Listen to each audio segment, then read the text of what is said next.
Alright YouTube, I'm letting you into my messy garage. What I have here on my 450 is went to do an oil change last week and had to pull the skid plate off. There wasn't quite enough room to get to the drain bolt. In the midst of pulling the skid plate off, I noticed some coolant, dried blue coolant to use the engine ice here in the skid plate tray, and some coolant around the water pump. So got a really slow leaky water pump seal that I'm going to fix. I priced out all the parts from Yamaha and watched a couple of videos. I've done this before on a different bike, but I had to pull the side cover off, which of course on this bike I don't really feel like doing. The bike only has roughly 1,000 miles or less on it.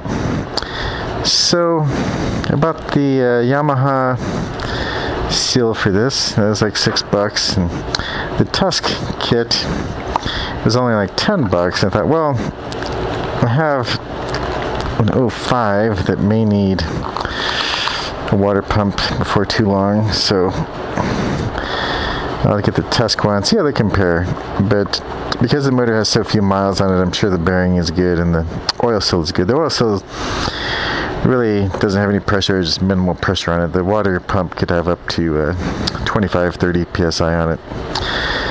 So we are going to find out together whether or not I need this $13 gasket and this $10 Tusk rebuild kit. So rather than me spending my normal 45 minutes looking for my tools, because I never put anything away, I thought I'd spare you guys that, and I did my tool hunting before. You want to crack the cap so that the coolant will drain. And there we go. Didn't spill too much. Okay, we'll set that aside. Maybe reuse it. And we'll just pop the rest of the water pump screws.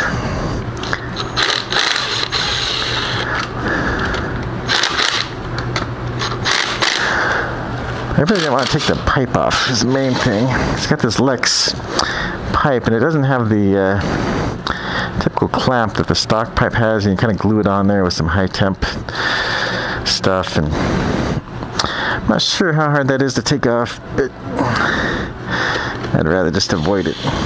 Now, the water pump impeller is only torqued on there to, and all three of these are the exact same length. It's only torqued on there to 10 foot-pounds, so I'm kind of thinking it'd be safe to pull it off without. It looks like I'm going to have to pull a couple of radiator hoses. So let me put you guys on pause.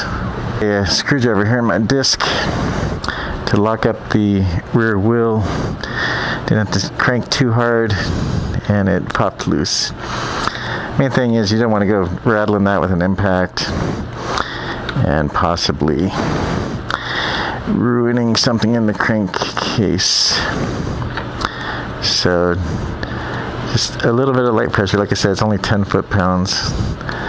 Just for reference, the 6mm bolts are usually 7, so it's not a whole heck of a lot harder than that. There's a little washer behind it.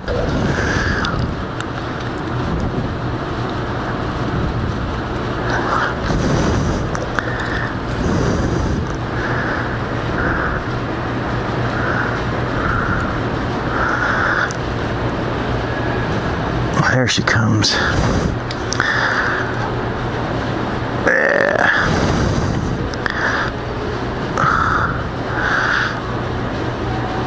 Let's practically walk it out of there on her own. Okay.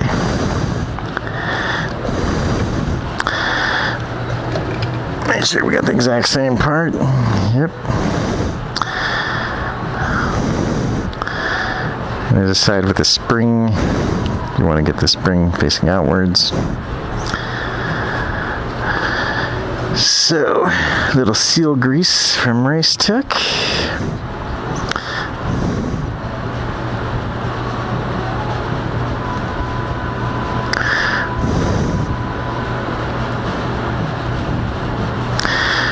Goes with the seal grease from Yamaha.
give you a fast tip. I'm not going to show you me putting the oil in. I'm sure you can figure that out. But let's see, 450 takes 1 liter with the filter, 0.95 liters without the filter. Here's a pro tip for you cheapskates out there like me. When these politicians send you this nice paper, save it. Because the one thing they're good for is making funnels. So, a little tape. And you got yourself a great one-time use funnel, nice and clean. And just throw it away.